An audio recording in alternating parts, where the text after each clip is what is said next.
Exclusive reports of Perth YouTubers gathered together to create their millionaire dream. The state government unveils its plans for Perth public transport up to 2031. Thanks for choosing us. Also tonight, Donald Tsang faces his final question time as protesters rallied outside the LEGCO building. And the final historic spacewalk for Atlantis astronauts.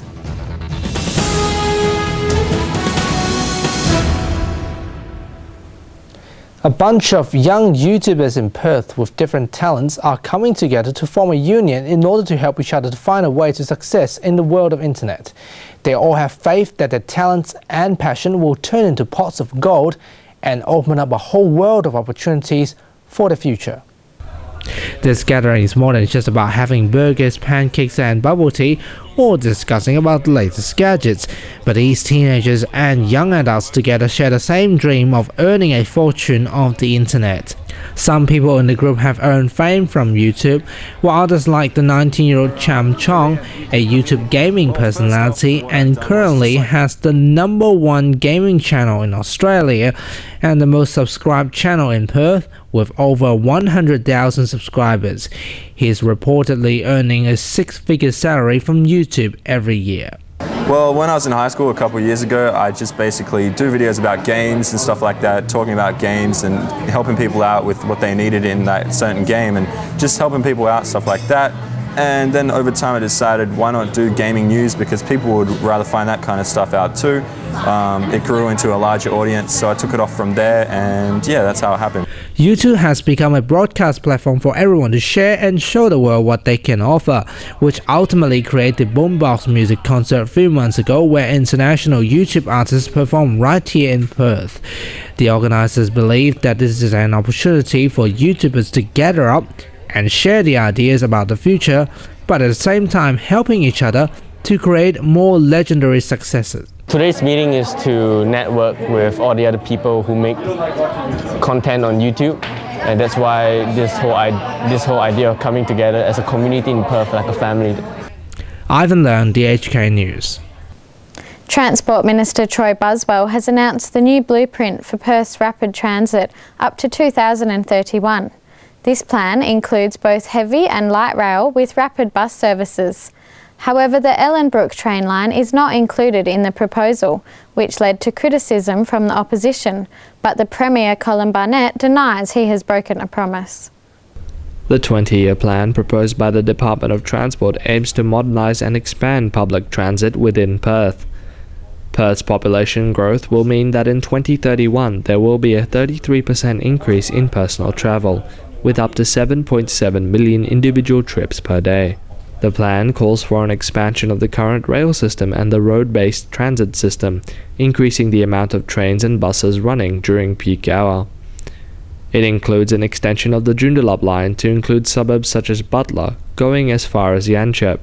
An extension for the Armadale line is also included. Minister for Transport Troy Buswell has called this plan a blueprint and has stated that work has begun on 3 major projects. We've already committed $11 million of planning money to begin work on 3 key projects that we've identified out of this blueprint. Now let's not forget, this blueprint has a range of projects. The 3 we're focusing on is the extension of heavy rail network north to Yanchep, the development of a light rail network commencing in the central northern corridor of Perth towards Mirrabooka, and a bus rapid transit system servicing Ellenbrook and the northeastern corridor. Now that planning will take time. The plan attracted criticism from the opposition, who claimed that the Premier has broken his promise of a railway station at Ellenbrook and that the plan lacks long-term vision.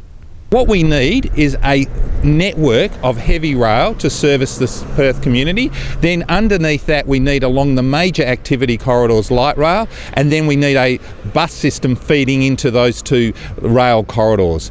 That's what we need in the long term. That's the sort of vision I think people were hoping for from Mr Barnett and Mr Buswell today, and we've been sadly disappointed. After 3 years of waiting for this plan, we've now told that the government's going to get on and start to do some planning. I mean, that just shows the arrogance of Mr Barnett. Overall, the proposal will cost about $4.1 billion over the next 21 years. Moyukh, Muzahid, DHK News. The construction of the Northam detention centre begins this week and is expected to cost up to 125 million Australian dollars. The federal government has scaled down the settlement number from 1,500 to 600 single men due to the refugee swap deal with Malaysia and a strong opposition from the local community. If you can recall our report late last year about the Northam detention centre, the public was worried and criticised the government of putting priorities wrong. We heard rumours going around that some asylum seekers were going to come here to Northam, but we weren't expected to be that close to them. Yeah, I mean, 1,500 men, eh? Coming to a small town like this. I mean, all men. You know, anything could happen. Well, I personally believe they should do stop these illegal immigrants from entering this country, because there are already hundreds of others that are applying, and they're not getting priority because of this lot. The storm of controversy deepened when the riot of the Christmas Island broke out late last year, which has eroded confidence of safety. Northam Shire President Stephen Pollard has accepted our phone interview and is reinstating that this facility is for those detainees who are halfway down processing. I think that 1,500 was always going to be a problem for many people, and even though the reduction in numbers to 600 is a much lower number, there'll still be a lot of people that are concerned about that number. But I'm fairly comfortable that the security measures that are in place for this particular facility and the nature of it should mean that the risks to anybody are very, very low. Isabel Huther, LEGCO News. To Hong Kong stories now, and more than 2,000 people protested outside LEGCO as the Chief Executive Donald Tsang attended his final question and answer session before he steps down mid-next year. Legislator Albert Chan from People Power was expelled from the chamber yesterday after throwing paper planes at Donald Tsang. Hundreds of protesters have ended a 3-day demonstration outside the Legislative Council building. Earlier, they bombarded the Chief Executive Donald Tsang with paper planes as he arrived and his motorcade as he left. The organizers of the protest, People Power, claimed that 3,000 people took part. The demonstrators are demanding the withdrawal of government's proposal to scrap by elections. Also, they call on the Secretary of Constitutional Affairs, Stephen Lam, to step down. The protests were mainly peaceful and trouble-free. But at one stage, traffic on Chatham Road was disrupted for about half an hour after police temporarily closed off the road when some protesters attempted to march around the building towards the end of the Chief Executive question and answer session.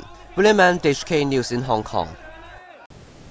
Hong Kong Police Commissioner Andy Zhang has hit out at protesters who blocked the streets in Central on the night of 1st of July. Mr. Zhang was commenting on the arrest of more than 200 protesters who occupied sections of Connor Road Central and Queen's Road Central. The police commissioner stressed that charging onto roads and blocking traffic was not only illegal, but may have dire consequences. He also appealed to demonstrators who are staging a 3-day protest outside the LEGCO building to do so in a peaceful manner and stay away from nearby roads. The final spacewalk of the Atlantis was conducted earlier this week, marking the end of the space shuttle era. The Atlantis will return to Earth next Thursday, 30 years after the commencement of NASA's Space Shuttle program in 1981. The Space Shuttle program has been criticised for failing to achieve its promised cost and utility goals, as well as design, cost, management and safety. 2 Atlantis astronauts have conducted the only spacewalk of NASA's last Space Shuttle mission. Space Station flight engineers Mike Fossum and Ron Garren packed up a broken cooling pump and tackled other tasks while on the spacewalk. Engineers want to take the pump apart, which shut down last year, wiping cooling to half of the station. NASA has ended the Space Shuttle program to cut costs and to redevelop a new kind of space travel for humans, which are inexpensive, reliable and safe. Atlantis blasted off on July 8th and is due back on Earth on July 21st. Shibs Way, LEGCO News. Here's Isabel with the latest sports news. Thanks, Anna and Ivan. The final of the FIFA Women's World Cup is being played out by USA and Japan this Sunday. Especially as they were up against defending 2007 tournament champions Germany, Japan was not expected to progress past the quarterfinals, but knocked out the German team with a 1-0. Next up was Sweden, where Japan caused a little shock with 2 goals inside 5 minutes in the second half of the game, and that booked them their place in the Sunday's finals. And that's all from the sports team. Back to you guys in the studio. Thank you, Isabel, and that's how the world looks tonight. Look forward to seeing you same time next week. Good night. Good night.